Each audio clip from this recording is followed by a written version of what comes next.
ఈ రోజు మనం మాట్లాడుకోబోయే సినిమా కూడా ఒక చిత్ర నిర్మాణ సంస్థకి మొట్టమొదటి సినిమా, అలాగే ఒక దర్శకుడికి కూడా మొట్టమొదటి సినిమా. అది కూడా సూపర్ డూపర్ హిట్ అయిన సినిమా, సంవత్సరం పాటు ఆడిన సినిమా. అది 1973లో విడుదలైందండి. అయితే ఈ సినిమా నేపథ్యం తెలుసుకుంటే ఈ సినిమా సంవత్సరం ఆడడం యొక్క గొప్పతనం ఏమిటో తెలుస్తుంది.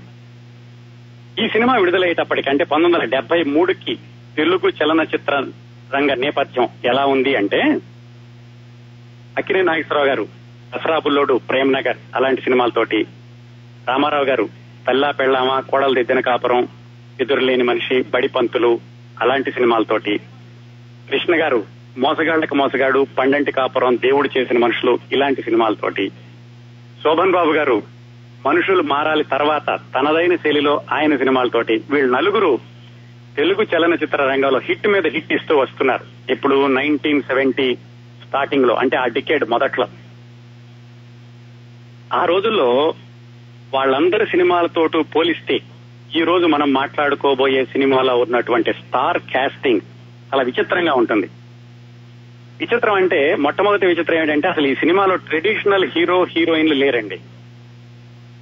ముగ్గురు క్యారెక్టర్ యాక్టర్లు ప్రధాన పాత్రలు ధరిస్తే అప్పటి వరకు కమెడియన్ గా వెలుగొందుతున్న ఒక హాస్య నటుడు ఇంకో ప్రధాన పాత్ర ధరించాడు. ఆయన కమెడియన్ కాదు, ఆయన ఒక మంచి పాత్ర ధరించాడు. అలాగే ఈ హాస్య నటుడి పక్కన వేసినటువంటి హీరోయిన్ అప్పటికే కృష్ణ, శోభన్ బాబు, రామారావు, నాగేశ్వరరావు వీళ్ళందరి పక్కన కూడా హీరోయిన్ గా నటిస్తున్న ఆవిడ ఈ హాస్య నటుడి పక్కన ఒక ప్రధాన పాత్ర ధరించింది. చూడండి, ఇదంతా విచిత్రమే కదండి. అంతమంది హీరోల మధ్యలో అసలు ఎవరు హీరోలు లేకుండా, హీరోయిన్ లేకుండా, క్యారెక్టర్ యాక్టర్లు, ఒక హాస్య నటుడితోటి ఈ సినిమా తీసి సంవత్సరం ఆడిచ్చాడు. పైగా కొత్త దర్శకుడు, పైగా కొత్త నిర్మాత. అది ఈ సినిమా ప్రత్యేకత. తాత మనవడు. ఈ రోజు మనం తాత మనవడు చిత్ర విశేషాలు మాట్లాడుకుందాం. ఈ సినిమానండి యాక్చువల్గా విశేషాలకు వెళ్లబోయే ముందు అసలు ఈ సినిమా సృష్టించినటువంటి రికార్డులు, ఈ సినిమా సృష్టించినటువంటి ప్రత్యేకతల గురించి తెలుసుకుందాం. ఈ సినిమాలో హీరో లేకపోయినప్పటికీ, హీరో హీరోయిన్లు లేకపోయినప్పటికీ దాసరి నారాయణరావు గారు ఈ సినిమా తర్వాత 2 నేపథ్య విభాగాలని హీరోలుగా తీర్చిదిద్దారండి. అంటే ఈ సినిమా తర్వాత దర్శకుడు కూడా హీరో అని నిరూపించగలిగాడు. అలాగే కథ కూడా హీరో అని నిరూపించగలిగాడు ఆయన. ఈ సినిమా తీసినప్పటికీ ఆయన వయసు 27, 26, 27, 28 అరౌండ్ దట్ ఆ ఏజ్ లో ఉన్నారండి ఆయన. ఈ సినిమా నిర్మించింది రాఘవ. ఆయనకి కూడా ఇది మొట్టమొదటి సినిమా. అంటే ఆయన అంతకు ముందు 2-3 సినిమాలు భాగస్వామ్యంలో తీశారు. ఆయన ఒక్కడే నిర్మాతగా తీసిన మొట్టమొదటి సినిమా దాసరి నారాయణరావు గారి దర్శకత్వంలో మొట్టమొదటి సినిమా. ఈ సినిమా తర్వాత దాసరి నారాయణరావు గారు ఒక 25 సంవత్సరాల పాటు వెనక్కి తిరిగి చూడలేదు. ఆయన తీసింది సినిమా. ప్రేక్షకులు దాసరి నారాయణరావు పేరు చూసి సినిమాల్లోకి వెళ్లారు. బాలచందర్ గారు మొట్టమొదటిసారిగా సినిమా పేరు పైన తన పేరు వేసుకుంటే, దర్శకుడి పేరు దాసరి నారాయణరావు గారు మొట్టమొదట మొత్తం అడ్వర్టైజ్మెంట్ లో పైన మేఘాల్లో ఆయన పేరు వేసుకునేటటువంటి ఆత్మవిశ్వాసంతో ఆయన సినిమాలు తీసి సూపర్ డూపర్ హిట్లు చేశారు. ఇంకొక ప్రత్యేకత కూడా ఉందండి. ఆయన గత 15-16 సంవత్సరాలుగా ఒక్క హిట్ సినిమా ఇవ్వకపోయినప్పటికీ ఇప్పటికి కూడా ఆయన వార్తల్లో కనిపిస్తూనే ఉంటారు. అది కూడా ఒక ప్రత్యేకత ఆయనకి.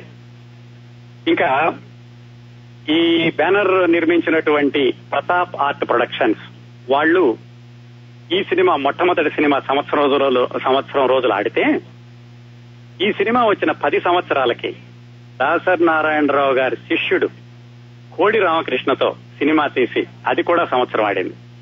కోడి రామకృష్ణ గారి 2వ సినిమా తరంగిణి, అది కూడా సంవత్సరం ఆడింది. ఈ 3 సినిమాలు కాకుండా రాఘవ గారి బ్యానర్ ప్రతాప్ ఆర్ట్ ప్రొడక్షన్ ఇంకొక 2-3 సినిమాలు మాత్రమే హిట్ అయినాయి. తూర్పు పడమర, సంసారం సాగరం. అవి తప్ప ఆయన మొత్తం 15 సినిమాలు తీసినా కానీ ఇప్పటికీ గుర్తుపెట్టుకునేవి ఈ 5-6 సినిమాలు మాత్రమే. అదండి ప్రతాప్ ఆర్ట్ ప్రొడక్షన్స్ వారి చిన్న ఇంట్రడక్షన్. అలాగే ఈ సినిమాకి సంబంధించిన ప్రత్యేకత తాత మనవడు. ఈ చిత్ర విశేషాలు చాలా ఆసక్తికరమైనటువంటి సమాచారం ఉంది. దాని ప్రత్యేకతలు, కథ, దర్శకుడు, నిర్మాత వీళ్ళ గురించి తెలుసుకోబో. 1970లో కమర్షియల్ సినిమాలన్నీ ఎక్కువగా వస్తున్న రోజుల్లో ఇలాంటి చిన్న సినిమా తీయడం చాలా ఎక్స్పెరిమెంటల్ అనుకోవాలండి. మరి ఇంత ప్రయోగాత్మకమైనటువంటి సినిమాని తీసే ధైర్యం ఇచ్చినటువంటి ఆ నిర్మాత, అలాగే ఇలాంటి కథాంశాన్ని ఎన్నుకున్నటువంటి ఆ దర్శకుడు కె రాఘవ, దాసరి నారాయణరావు, వీళ్ల నేపథ్యాలు క్లుప్తంగా చూద్దాం. ఈ సినిమా తీసే వరకు జరిగినటువంటి వాళ్ల సినిమా ప్రయాణం. దాసరి నారాయణరావు గారిది పాలకొల్లు, చాలా నిరుపేద కుటుంబం అట ఆయన పుట్టినప్పుడు. కాకపోతే వాళ్ళ నాన్నగారికి ఒకప్పుడు బాగానే ఉండేదట. ఆయన పొగాకు వ్యాపారం చేసేవాళ్ళట. ఆ పొగాకు బేరం ఏదో ఒకసారి కాలిపోతే దాంతో నష్టం వచ్చి వాళ్ళు ఆర్థికంగా చాలా చితికిపోయారు. దాసరి నారాయణరావు గారికి 5వ తరగతి అయ్యి 6వ తరగతిలో చేరాల్సిన సమయం వచ్చినప్పుడు వాళ్ళ నాన్నగారు చదువు చెప్పించలేను అని ఆయన చదువు మానిపించేసి వడ్రంగం పనిలో పెట్టారటండి. ఆ 9-10 ఏళ్ల కుర్రాడు వడ్రంగం పని చేసుకుంటుంటే వాళ్ళ స్కూల్ టీచర్ చూసి, ఏంట్రా నువ్వు ఇక్కడున్నావు, స్కూల్కి రాలేదంటే, ఇలా మా నాన్న చదువు చెప్పించలేనంటున్నాడండి, అందుకని ఇక్కడ పనికి పెట్టాడు అని చెప్పారట. ఆ స్కూల్ టీచరు అలాగే కాదని చెప్పి అక్కడ పని మానిపించి ఆయన స్కూల్కి తీసుకెళ్లి స్కూల్లో పిల్లలందరికీ, చూడండిరా వీడు బాగా చదువుకుంటాడు, డబ్బులు లేక చదువు మానేస్తానంటున్నాడు అంటే ఆ స్కూల్లో పిల్లలందరూ కలిసి చందాలు వేసుకుని ఆయనకి ఫీజు కట్టడం, ఆయన స్కూల్కి కావాల్సినటువంటి ఖర్చులు భరించడం చేశారటండి. అక్కడ మొదలైనటువంటి దాసరి నారాయణరావు గారి ప్రయాణం హై స్కూల్లో చదువుకున్న రోజులు కూడా పగల స్కూల్కి వెళ్లడం, సాయంకాలం పూట అరటిగెల్లో బజార్లో అమ్ముకుని అట్లా ఆయనంతటా ఆయన సొంతంగా పైకొచ్చి హై స్కూల్ పూర్తి చేసి, డిగ్రీ పూర్తి చేసి హైదరాబాద్ వచ్చారు. హై స్కూల్లో ఉండగా ఈయనకు ఒక అలవాటు ఏమిటంటే నాటకాలు చూడడం అలవాటయ్యి, చూసి చూసి నాటకాలు రాయడం కూడా అలవాటైంది. ఆయన 10వ తరగతిలో ఉండగానే నాటకాలు రాయడం మొదలు పెట్టారట. యాక్చువల్ గా పాలకొల్లు అనగానే నాటకాలకు పుట్టినిల్లండి. అక్కడ పినిశెట్టి శ్రీరామ్మూర్తి గారని మొట్టమొదటిసారిగా సినిమాల్లోకి వెళ్లారు. ఆయన పాలకొల్లు నుంచి. ఆయన నాటకాలు రాయడంలో ఆద్యుడు.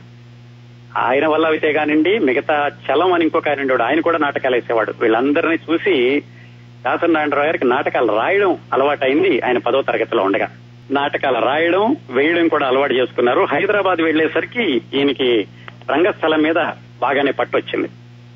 హైదరాబాద్ లో నాకు తెలిసినంతలో ఆయన హెచ్ఏఎల్ అనుకుంటా, హిందుస్థాన్ ఏరోనాటిక్స్ లిమిటెడ్ లో డ్రాఫ్ట్స్ మెన్ గానే ఉద్యోగం చేస్తూ ఉండేవాళ్లు. అక్కడ ఉద్యోగం చేస్తూనే హైకోర్టులో పార్ట్ టైం జాబు టైపిస్ట్ గాను, అలాగే నాంపల్లిలోనే ఎక్కడో ఒక షాప్ లో అకౌంటెంట్ గా, అది కూడా పార్ట్ టైం జాబు, ఇన్ని చేస్తూ నాటకాలు వేస్తూ ఉండేవాళ్లు.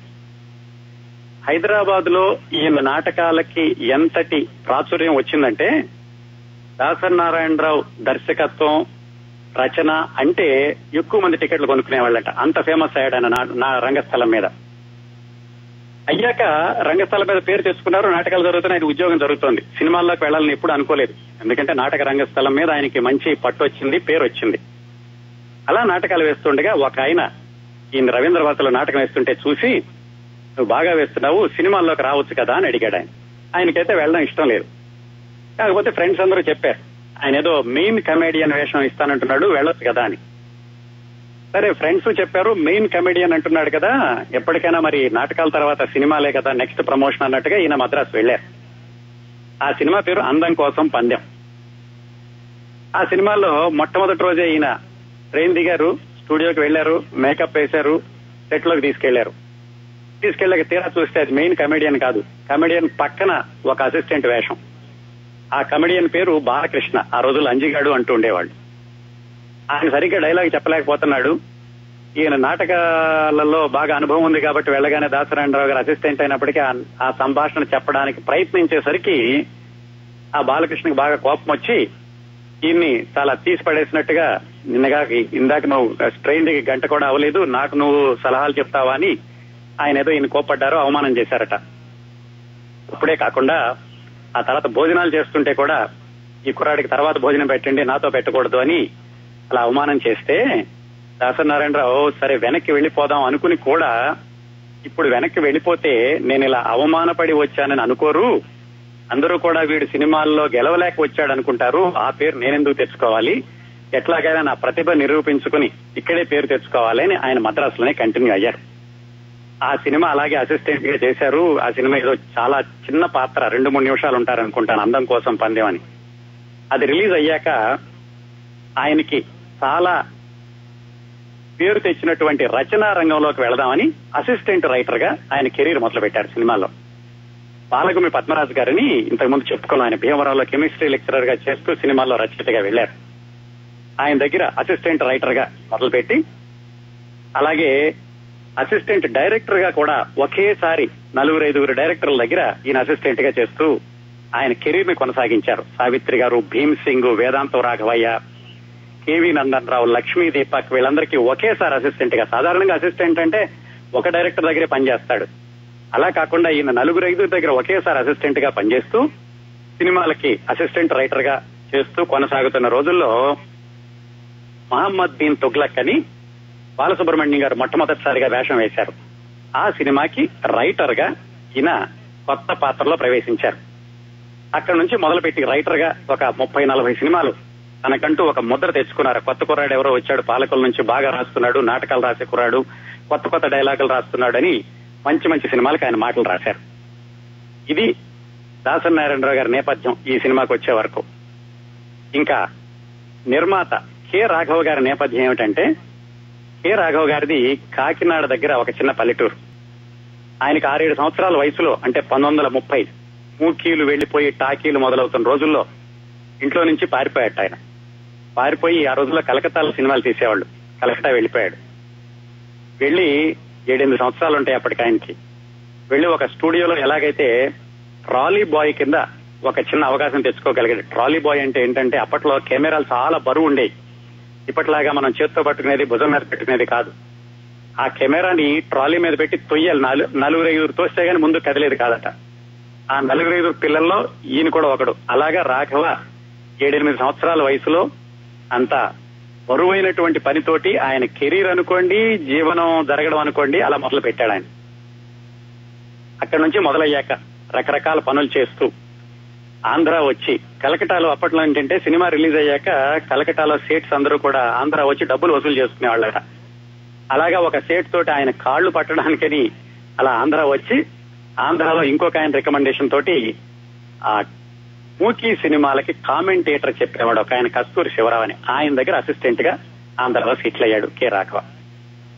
కస్తూరి శివరావు గారు ఈ మూకీ సినిమాలు ఆగిపోయి టాకీ సినిమాలు వచ్చినప్పుడు ఇక ఆయన కూడా కెరీర్ వెతుకుతామని మద్రాసు వెళ్ళిపోతే కె రాఘవ కూడా ఆయనతో పాటుగా మద్రాసు వెళ్లి రకరకాల పనులు చేశారు. రకరకాల పనులు అంటే ఏంటి, ప్రొడక్షన్ బాయ్ గా చేశారు, స్టంట్ మాస్టర్ గా చేశారు, డాన్స్ అసిస్టెంట్ గా చేశారు. ఇక ఆ ఫీల్డ్ లోనే రకరకాల పనులు చేస్తూ Tarzan return to India something ఏదో ఒక యూరోప్ వాళ్ళు ఇంగ్లీష్ సినిమా తీస్తుంటే వాళ్ళకి 4-5 భాషలు తెలిసిన మనిషి కావాలని రాఘవని యూరోప్ తీసుకెళ్లడం. అక్కడ ఆయనకి ఎక్కువ రెమ్యూనరేషన్ వచ్చింది. ఆ రెమ్యూనరేషన్ వచ్చాక ఆయన వెనక్కి వచ్చి చాలా ఎక్స్పీరియన్స్ ఉంది కాబట్టి సినిమా తీద్దామని ఇంకో 2 పార్ట్నర్లను కలుపుకుని ఫల్గుణ పిక్చర్స్ అనే బ్యానర్ మొదలుపెట్టి దాంతో ఆయన జగత్ కిలాడీలు అని ఒక సినిమా తీశాడు. దానికి దాసనారాయణరావు గారు మాటలు రాశారు. అక్కడ దాసనారాయణరావు గారికి రాఘవ గారికి పరిచయం. అది డిటెక్టివ్ సినిమా. ఆ జగత్ కిలాడీల తర్వాత మళ్ళా జగత్ జంత్రీలు, జగత్ జట్టీలు ఇంకో 2 సినిమాలు తీశారు. ఆ 2 కూడా ఒక మాదిరిగా ఆడిని. మొత్తానికి ఫల్గుణ పిక్చర్స్ అంటేను కె రాఘవ, ఇంకొక పార్ట్నర్ పేరు ఏకాంబరేశ్వరరావు, వీళ్ళందరితో బాగానే పర్వాలేదు, వీళ్ళు కాలక్షేపం సినిమాలు తీస్తున్నారు అని పేరు వచ్చింది వాళ్ళకి. ఆ 3 సినిమాలకు కూడా దాసనారాయణరావు గారు మాటలు రాశారు. ఇంకో చిన్న ట్రివియా ఏంటంటేనండి, ఆ 3 సినిమాల్లోనూ ఒక ఎక్స్ట్రా యాక్టర్ ఉన్నాడు. ఆ ఎక్స్ట్రా యాక్టర్ గారి అబ్బాయి 10 ఏళ్ల తర్వాత కాదు, 7-8 సంవత్సరాల తర్వాత చాలా పెద్ద హీరో అయ్యి, సూపర్ హీరో అయ్యి మెగాస్టార్ అయ్యాడు చిరంజీవి గారి నాన్నగారు. ఆ 3 సినిమాల్లోనూ చిన్న చిన్న వేషాలు వేశారు. అది ఊరికే జస్ట్ ట్రివియా కోసం చెప్పాను.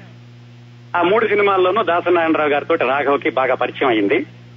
ఆ సినిమాలు జరుగుతూ ఉండగానే రాఘవ దాసనారాయణరావులోని ఆయన పవర్ ని గమనించి, అబ్బాయి నీతో సొంతంగా సినిమా తీస్తాను, కథ రెడీ చేసుకో అని చెప్పారు. రాఘవ చెప్పిన మీద ఈయన రకరకాల కథలు చెప్పడం మొదలు పెట్టారు. రాఘవకి ఏ కథ నచ్చలేదు. చివరికి దాదాపు 1 సంవత్సరం పాటు జరిగాక ఆయనకి తాత మనవడి కథ నచ్చింది.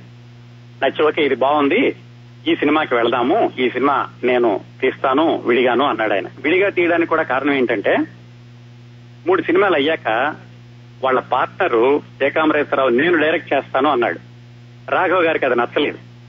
ఆయన డైరెక్ట్ చేయడం ఏంటి, ఇలాగైతే నేను కొనసాగలేనని చెప్పి ఈయన సొంతంగా ప్రతాప్ ఆర్ట్ ప్రొడక్షన్స్ పెట్టుకుని దాసనారాయణరావు గారిని కథ తయారు చేసుకోమని ఆ విధంగా ఈ తాత మనవడు సినిమాకి పునాది పడింది. అదండి ప్రొడ్యూసరు, డైరెక్టరు రకరకాల మార్గాల్లో బయలుదేరి ఒక చోట కలుసుకున్నటువంటి వైనం. ఇది 1973 ప్రాంతాల్లో జరిగింది. ఇంతకుముందు ఒకసారి చెప్పుకున్నామండి, ఒక సినిమా హిట్ అవ్వాలి అంటే, ప్రేక్షకులు ఒక సినిమా కదలకుండా కూర్చొని చూడాలి అంటే 2-3 ఫార్ములాస్ ఉంటాయి. ఒకటి, కంప్లీట్ గా వాళ్ళని ఒక ఊహాలోకంలోకి తీసుకెళ్లిపోయి వాళ్ళు ఏమాత్రం ఊహించినటువంటి ప్రదేశంలో ఉంచి 3 గంటల పాటు వాళ్ళని కట్టిపడేయడం, అదొక రకం. హీరోయిజం అంటే మనం చేయలేని పనులని ఇంకొక ఆయన చేస్తుంటే చూసి ప్రేక్షకులందరూ కూడా ఈలలు వేయడం, చప్పట్లు కొట్టడం, అది ఇంకో పద్ధతి. అలా కాకుండా మనం మాయాబజార్ సినిమా గురించి మాట్లాడుకున్నప్పుడు ఈ విషయం చెప్పుకున్నాం. ఐడెంటిఫికేషన్ అంటే మనల్ని మనం ఆ పాత్రల్లో పోల్చుకోగలిగితే, అయితే మన పక్కనున్న వాళ్ళని, మన అమ్మని, నాన్నని, మన పిల్లల్ని, మన మామయ్యని, మన బాబాయిని ఆ పాత్రలో చూడగలిగితే అది ఇంకో రకమైన విజయానికి కారణం. ఈ సినిమాలో గొప్పతనం ఏంటంటే సున్నితమైన మానవ సంబంధాలు, కుటుంబ సభ్యుల మధ్యన ఉండాల్సిన బాంధవ్యాలని హృదయానికి హత్తుకునేలాగా, మనసు కరిగించేలాగా దాసనారాయణరావు గారు తెరకెక్కించారు. అది ఈ చిత్ర విజయానికి ఆయువు పట్టు. ఇప్పుడు 40 సంవత్సరాల తర్వాత చూసినా కానీ ఇందులోని కథాంశం అంటే టేకింగ్ కొంచెం స్లోగా అనిపించవచ్చు, ఇందులోని కథాంశం ఇప్పటికీ కూడా అది యూనివర్సల్ అనిపిస్తుంది. తల్లిదండ్రుల్ని పిల్లలు నిర్లక్ష్యం చేయడం, దాన్ని మనవళ్ళు చూడడం, వాళ్ళు చూసి తాతని తన తండ్రి ఎలా చూస్తున్నాడు అని వాళ్ళు మనవళ్ళు గ్రహించి తండ్రికి బుద్ధి చెప్పడం, ఇది క్లుప్తంగా కథాంశం. కథ తెలుసు కదా మీ అందరికీను.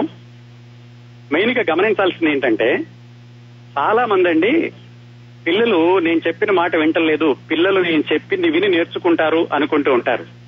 కానీ మనం చరిత్ర చూసుకుంటే పిల్లలు ఎప్పుడు పెద్దవాళ్లు చెప్పిన మాటల కంటే కూడా వాళ్ళు చేసే పనుల్ని చూసి ఏమి చెయ్యాలో ఏమి చేయకూడదో వాళ్ళు డిసైడ్ చేసుకుంటారు. అందుకనే ఎప్పుడు కూడా పిల్లలకి పెద్దవాళ్లు ఆదర్శంగా ఉండాలి అని చెబుతూ ఉంటారు.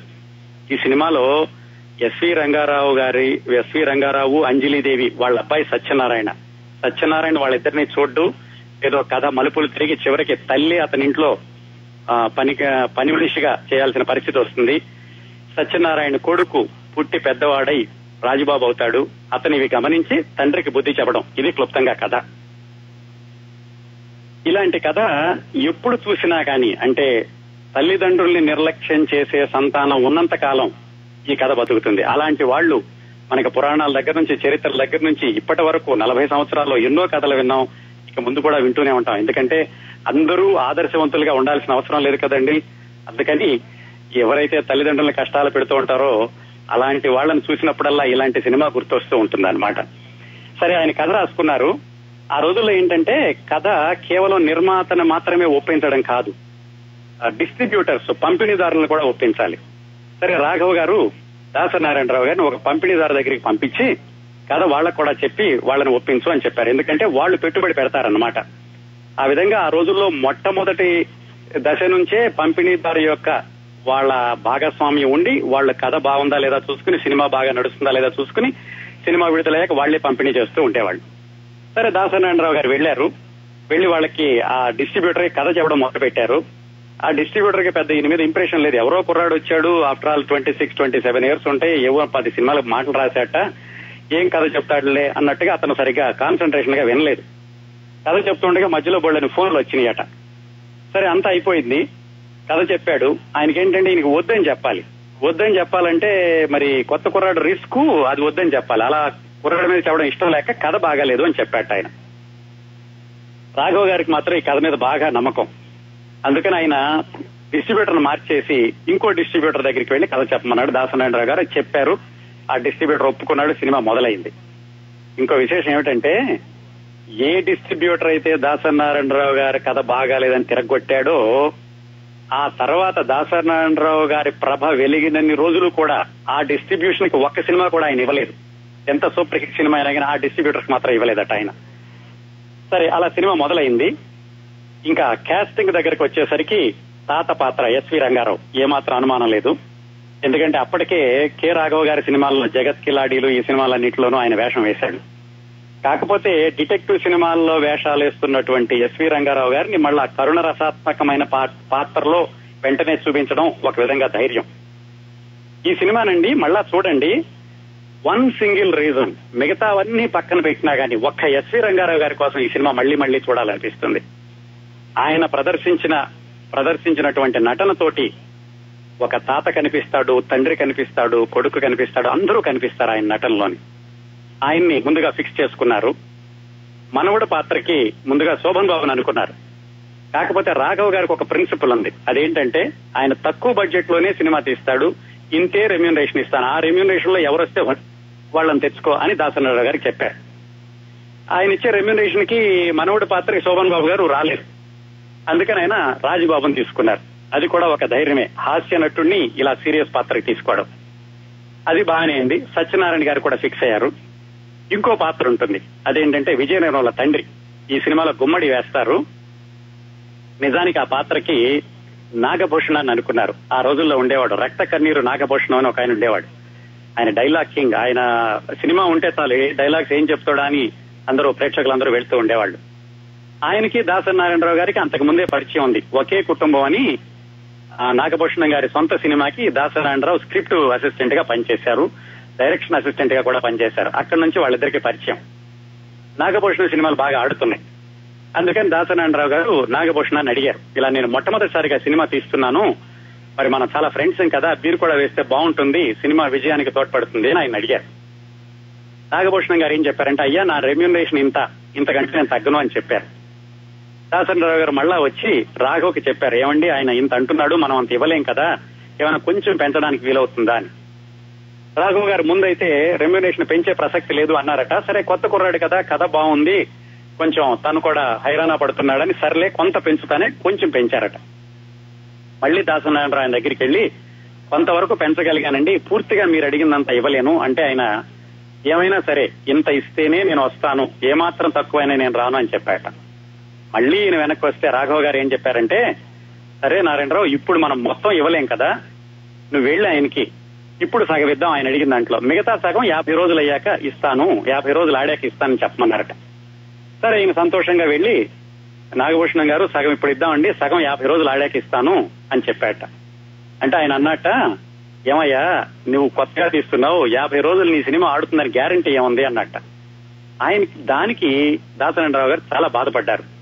నా ఫ్రెండ్ సినిమా తీస్తున్నాను, కనీసం సినిమా బాగా ఆడాలి అనుకోవాలి కదా, ముందులోనే అసలు 50 రోజులు కూడా ఆడదు అని ఈయన చెడ్డ శకునం పెట్టడమే కాకుండా నాకు కూడా హెల్ప్ చేయటం లేదని, సరే మొత్తానికి ఆయన ఎలాగో పౌరుషంతో వెనక్కి వచ్చేసి ఆ క్యారెక్టర్ కి గుమ్మడి గారిని పెట్టుకున్నారు. ఇంకో విశేషం ఏమిటంటే, ఆ తర్వాత నాగభూషణం గారు దాదాపుగా 10-15 సంవత్సరాలు అన్ని హిట్ సినిమాలు ఇస్తున్నప్పటికీ నారాయణరావు గారి సినిమాలో మాత్రం ఒక్క సినిమాలో కూడా ఆయన వేషానికి తీసుకోలేదు నాగభూషణం గారిని. ఆ తర్వాత అలాగే ఇంకొకటి, ఈ సత్యనారాయణ భార్య వేషం వేసింది రాజసులోచన తల్లి కింద ముందుగా సూర్యకాంతాన్ని అనుకున్నారు. గయ్యాళి పాత్ర బాగుంటున్నారు. సూర్యకాంతానికి దాసనారాయణరావు గారికి కూడా ఈయన అసిస్టెంట్ రైటర్ గా ఉండగా ఒక చిన్న పొరపొచ్చాలు వచ్చినాయట. ఏమిటంటే, మేనకోడలు అనే సినిమా తీసేటప్పుడు దాసనారాయణరావు గారు దానిలో డైలాగ్స్ రాస్తున్నారు. ఒక డైలాగ్ రాశారట, కుంటి కుక్క మీద కొబ్బరికాయ పడ్డట్టు అనే డైలాగ్ చెప్పమని చెప్పారు సూర్యకాంతానికి. ఆవిడేమందంటే, ఇదేమిటయ్యా నీ ఇష్టం వచ్చినట్టు రాసావు, మూలిగే నక్క మీద తాటికాయ పడ్డట్టు అనేది సామెత, ఆ సామెతని నీ ఇష్టం వచ్చినట్టు మార్చేస్తావా అన్నారట ఆవిడ. ఈయన అందరూ అన్నట్టే అంటే మన స్పెషాలిటీ ఏముంటుందండి, అందుకే నేను కొత్తగా రాశాను, ఇలాగే చెప్పండి అన్నట్టు. నువ్వెవరివి, ఆఫ్టర్ ఆల్ నిన్నగాక మన ఫీల్డ్ కి వచ్చావు, నేను సీనియర్ యాక్ట్రెస్ ని, నేను ఈ డైలాగ్ చెప్పను అందట ఆవిడ. సెట్ లో ఉన్న జమున గారు గుమ్మడి గారు కూడా చాలా కంగారు పడి చూస్తున్నారట, ఈ కుర్రాడేమో పట్టు వదలటలేదు, ఆవిడ చెప్పనంటోంది అని.